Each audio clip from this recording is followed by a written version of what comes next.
যে ব্যক্তি ধৈর্য ধারণ করতে পারে সে কখনো সফলতা থেকে বঞ্চিত হবে না। হয়তোবা সফলতা হওয়ার জন্য তার একটু বেশি সময় লাগতে পারে। সাহায্য করতে করতে ধৈর্য হারিয়ে ফেলেছি, তবুও মনকে বুঝিয়ে যাচ্ছি আজ নয় কাল সব ঠিক হয়ে যাবে। তুমি যখন ইগোকে চিন্তা করতে পারবে তখন বুঝবে যে এটা আসলে তোমার মনের ভেতর থেকে সৃষ্টি হওয়া কিছু অর্থহীন কথা।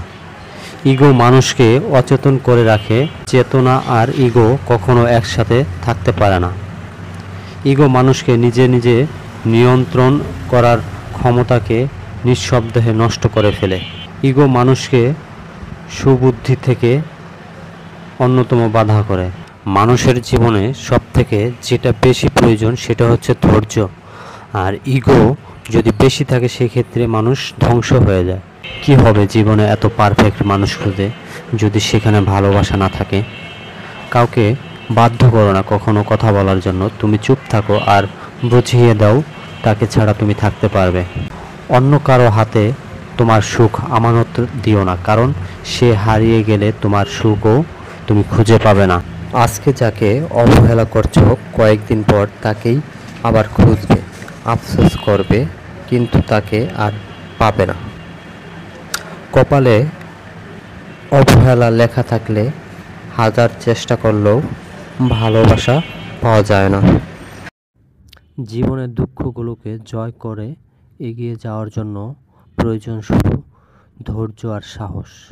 ধৈর্য আর পরিশ্রম জাদুর মতো, এর দ্বারা বিপদকে অদৃশ্য করা যায়। অসাধারণ কাজগুলোকে শক্তি নয়, অসীম ধৈর্যের দ্বারা সম্পন্ন করতে হয়। ধৈর্য ধরো, যে তোমাকে কাঁদিয়ে চলে যাচ্ছে সে একদিন কাঁদবে। ধৈর্য রাখুন, সবাই আপনাকে ঠকালেও ঈশ্বর আপনাকে ঠকাবেন না।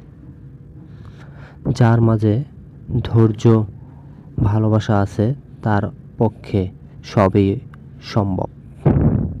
যদি তোমার লক্ষ্য মূল্যবান হয় তবে শেষ পর্যন্ত ধৈর্য ধরো। ধৈর্য মানুষকে উন্নতি করে আর মিথ্যা মানুষকে ধ্বংস করে দেয়।